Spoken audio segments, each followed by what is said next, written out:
자, 그럼 시작하겠습니다. 본 강좌는 파이썬을 처음 대하시는 분들을 위해서 만든 것인데요. 이번 편에서는 강좌에 들어가기 앞서서 사전 안내랄까요? 또는 동기유발을 위한 몇 가지 기본적인 사항을 말씀드리는 순서를 갖고자 합니다. 자, 먼저 간단히 제 소개 말씀을 드리겠습니다. 제 이름은 윤형기라고 하고요.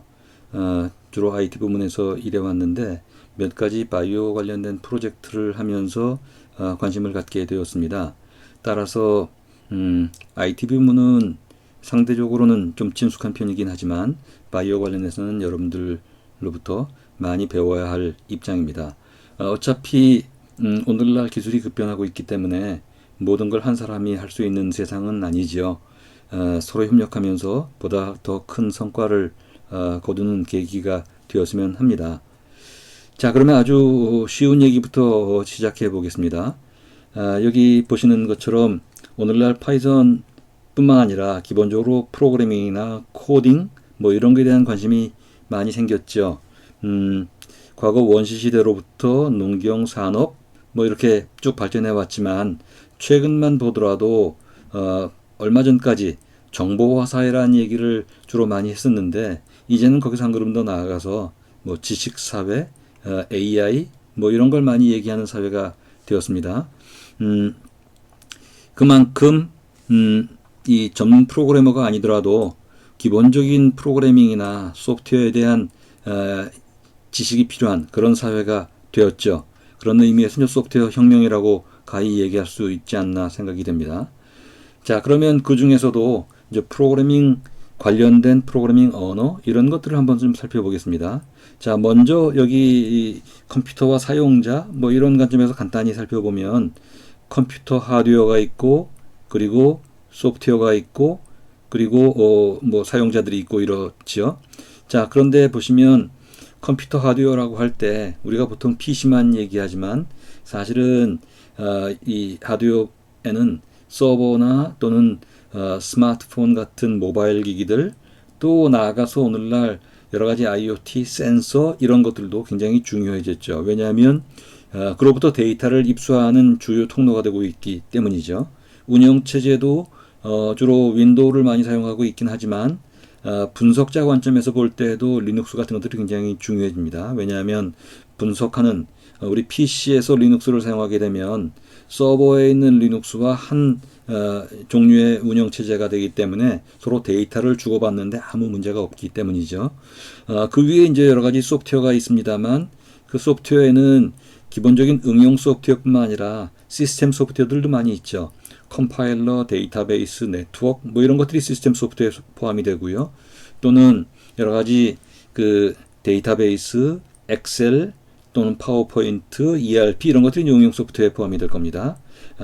그리고 이런 것들을 사용하는 사람들이 이제 일반 사용자가 될 텐데 여기에도 분류를 하자면 몇 가지 분류할 수가 있겠어요. 우리는 주로 파이썬 프로그래밍이라는 관점에서 보면 주로 이제 분석에 관심이 있으니까 이런 분석 사용자가 있고 또는 일반 사용자가 있고 그리고 이제 시스템 관리자 이렇게 볼 수 있겠습니다. 그런데 분석자라고 하더라도 데이터 사이언티스트가 있고 데이터 엔지니어 또 일반 애널리스트 이렇게 나눠볼 수 있을 겁니다. 데이터 사이언티스트라고 하면 수집된 데이터를 가지고 특정한 모델을 만들고 그걸 통해서 새로운 데이터가 왔을 때 어떻게 반응할지 하는 이런 예측을 하는 입장이 주로 이제 데이터 사이언티스트에 해당이 되고요. 데이터 엔지니어라고 하면 주로 빅데이터, 데이터베이스 뭐 이런 것들을 다루는 분들을 얘기를 하죠. 그리고 이제 애널리스트라고 하면 그것보다는 좀 더 가볍게 예컨대 일반 엑셀이나 아니면 데이터베이스 쿼리 같은 것들 이런 걸 주로 하는 사람이라고 이제 분류해 볼 수 있겠습니다. 이렇게 말씀드리는 이유는 우리 관점에서는 파이썬을 이용해서 주로 데이터 사이언스를 하려는 이런 관점으로 우리 이 강좌를 진행하려고 하기 때문입니다. 자, 이제 그런 의미에서 데이터 사이언티스트라는 관점에서 파이썬을 어떻게 이용할지 하는 것들이 이제 우리의 주된 관심인데요. 넓게 봐서는 파이썬도 프로그래밍 언어이니까 프로그래밍 언어를 잠깐 보면 프로그래밍 언어라는 건 결국 우리가 분석 언어를 만들고 나면 그것들이 컴퓨터가 수행될 수 있도록 기계 언어로 변환시켜주는 그런 것들이 이제 프로그래밍 언어라고 할 수 있겠습니다. 그런데 여기에는 이제 한 번에 기계 언어로 번역해주는 컴파일러가 있고 또는 우리가 분석 모델을 만들고 나면 그 모델에 각 줄별로 라인 바이 라인 해석해주는 방식이 이제 인터프리터입니다. 그래서 컴파일러와 인터프리터의 크게 두 가지로 나눌 수 있겠는데 아주 로우 레벨에서 기계 언어인 어셈블리, 기계 언어와 1대1 대응되는 언어인 어셈블리 또는 C, C++로부터 파이썬까지 연결되는 이때 파이썬은 very high level language여서요. 기계보다는 분석하는 사람의 편의성을 가장 우선시한 그런 언어라고 할 수가 있겠습니다. 그런 의미에서 파이썬은 기본적으로 인터프리터라고 말씀드릴 수가 있고요. 물론 이제 최근에는 컴파일러 언어의 여러 가지 이 기능도 포함함으로써 성능을 최적화시키는 노력들을 많이 하긴 했습니다만 전체 언어 중에는 very high level language로서의 파이썬이다. 뭐 이렇게 말씀드리겠습니다. 자, 파이썬은 그 특징을 보면 우선 범용의 언어이고요. 범용의 언어이면서도 앞에 말씀드렸던 C나 C++ 같은 범용이긴 하지만 그에 비해서 훨씬 배우기 쉽고 특히 이제 분석 특화 기능들을 갖고 있는 뭐 그런 언어라고 얘기할 수가 있습니다. 또 하나의 특징은 이제 파이썬은 오픈소스라는 특징도 있죠. 자, 이렇게 보면 오픈소스의 분석 특화된 언어로 몇 가지를 볼 수 있는데 여기 장표에 보시면 파이썬과 R과 쉘과 C++ 이렇게 나열해봤습니다. 물론 이 이외에도 예컨대 매틀랩이라든지 이런 것들도 많이 사용하고 있는데 매틀랩은 이제 커머셜 버전이기 때문에 일단 오픈소스를 중심으로 살펴보고자 합니다. 자, 파이썬은 범용의 언어이고요. 이것은 어디에 대응되냐 하면 R이 도메인 스페시픽 랭귀지, 특정 도메인에 특화된, 분석 특화된 언어라는 점에서 좀 차이가 있습니다. 우리가 파이썬을 분석 관점에서 학습하고자 하지만 그 이외에도 보안, 웹, 뭐 여러 가지로 데이터베이스 많이 이용할 수 있죠. 이제 R 같은 경우는 아예 분석에 특화된 언어라는 특징이 있습니다. 쉘 언어의 특징은 주로 유닉스나 리눅스의 환경에서 사용할 수 있는 것이고요. C++나 C 같은 것들은 제너럴 퍼포스이긴 하지만 상당히 상대적으로 로우 레벨 언어라는 특징이 있습니다. 장단점을 살펴보면 파이썬은 앞에 말씀드린 이 C로 만들어져 있긴 하지만 그렇게 만들어진 파이썬을 이용한 거의 대부분의 패키지나 라이브러리 같은 것들이요. 예컨대 딥러닝이나 AI용 패키지 또는 분석용 통계 패키지 이런 것들이 전부 파이썬으로 만들어져 있기 때문에 내부의 로직을 전부 우리가 투명하게 바라볼 수 있다는 장점이 있죠. 이거는 뭐에 대응되냐면 R 같은 경우가 아주 파워풀한 언어이긴 하지만 R의 패키지는 거의 대부분이 95% 이상이 C나 C++로 만들어져 있기 때문에 R을 쉽게 사용할 수 있지만 R이 갖고 R의 특정 패키지가 어떻게 동작하는지를 보려면 다시 C나 C++로 이해할 수밖에 없다는 차이가 있습니다. 그런 면에서 투명성을 강조한 것이고요.